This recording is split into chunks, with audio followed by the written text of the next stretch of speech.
Hey guys. Well, it's been a while since the last proper painted build I've had to show off, but this is supposed to be a modeling channel, and look, I made a model. This is the Kotobukiya Zoids Iguan painted up to look like its European counterpart, the Zillon. I'm going to talk a bit about how I did this, the usual show and tell, and then I'll have a quick picture gallery at the end. Let's do this.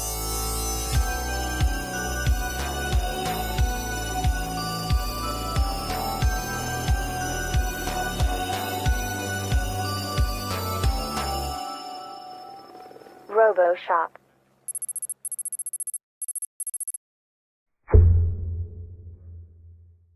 So, first off, for those of you who don't know what I did here, here's a comparison between my Zillon and the original wind-up toy from Tomy that came out at some point in the 1980s. The first thing I needed to do was figure out how to translate the very simple collar scheme to the much more detailed Kotobukiya model, so let's take a look at that. Okay, so let's take a quick look at the collar scheme I came up with first. I mean, obviously, as you can see, I just did, a bunch of extra detail, like this barrel or whatever that is black.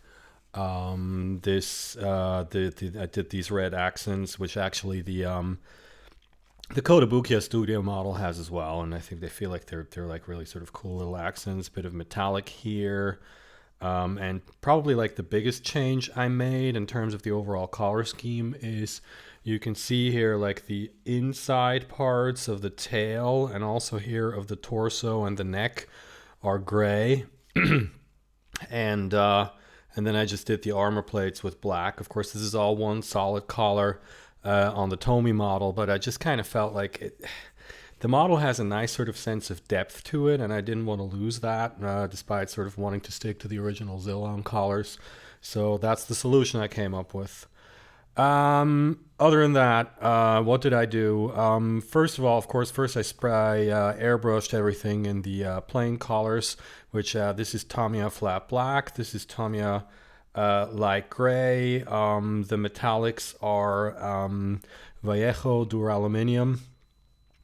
And that's it, just three collars. The only other thing I did is I don't know how well this is showing up here, and I can't open the cockpit because something broke in there. Literally just like both pegs just broke off. This is just fixed in place now. I have no idea why that happened either. But this is the one actual clear part on the kit.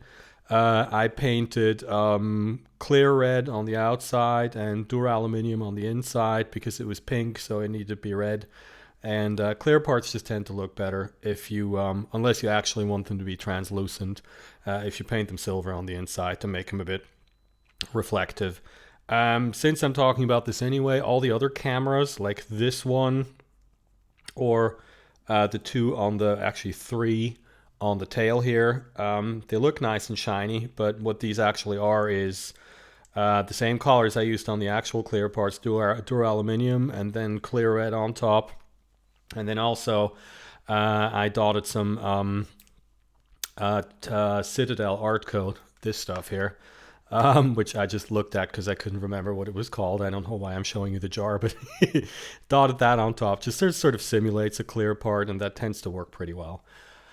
Yeah, those were the plain colors. I also did a little bit of pre-shading here on the legs because the gray was a bit too plain for my tastes, and some highlights on the black parts, but you can barely see that anymore because of all the weathering I did. And then at that stage, I already had to plug most of it together because this kit is just, it doesn't have like an inner frame or whatever that you can paint separately. It just doesn't work that way. And of course, yeah, the stand-ins here for the rubber caps, those are just Tamiya blue. So the first thing I did was chipping, which I did in two stages. On all the black parts, I did Mechanica Standard Gray from Citadel first, which is a very dark gray color, which actually then shows up as sort of just the paint slightly scraped off on black.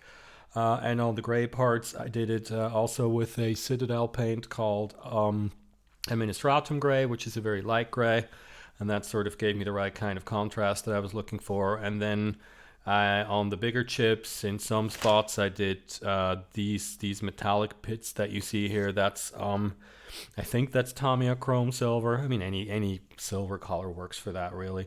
And also some rust spots with Gunze Rust, my old standby for rust that I've been using for years. Then I gloss coated everything, and I did a wash with Starship Filth on the lighter color parts and Ghost Gray on the dark parts, meaning the caps and all the black armor, which you can see. I mean, it came out looking pretty dirty, which is kind of what I was going for, but it also, of course, the idea was that it would settle in the panel lines and actually accentuate this, despite the fact that the parts were black. I also painted on some. Oh yeah, I forgot to mention that. Of course, before I did all that, I painted on some details, like you have gold here and some other stuff. That's all hand painted. And then after the washes, I did the streaking that you can see most clearly here on the leg. This is basically dry brushed with oil paints from Uptiling 502. I think this is either light rust or dark rust. And then once the dry brush is dried, if you want to be super anal, you do another top coat over it. Which I didn't do in this case. And then I paint and you basically do the streaks with like thinned down oil paint just to tighten them up a little bit, which gives you this look of sort of having a streak that's kind of washed out and has soft edges in some spots, which is basically what real rust streaking looks like. And then finally, I did the dirt here on the feet. This is from one of these Tamiya Weathering Master sets, which these are basically pastels, right? And what I do is, to get this sort of muddy look, I apply them wet with a toothbrush. I took the sand and the mud color here so that it's not too uniform. And you just sort of like violently dab it on, and then you let it dry, and then you scrape it off a bit again, and then you get this appearance of really just dried mud. Works really well. Also, in this case, I actually decided not to top coat this, because you get the effect of the three-dimensionality just sort of lasts better if you don't put a top coat on it. But it also, I mean, it's very fragile now. I have to be very careful not to touch the feet, because it'll come off if I'm too aggressive with it. Yeah, other than that, of course, this has a final matte top coat, for which I use Tamiya whenever I can. This is a water slide decal from the Godos kit, which incidentally, actually, little anecdote, this is the reason why this build exists. Originally, I got this kit came out in like 2013 or something ridiculous like that, and it's been sitting in my backlog ever since. And then and one problem was that I decided at some point I wanted to paint it up to look like a Zillon.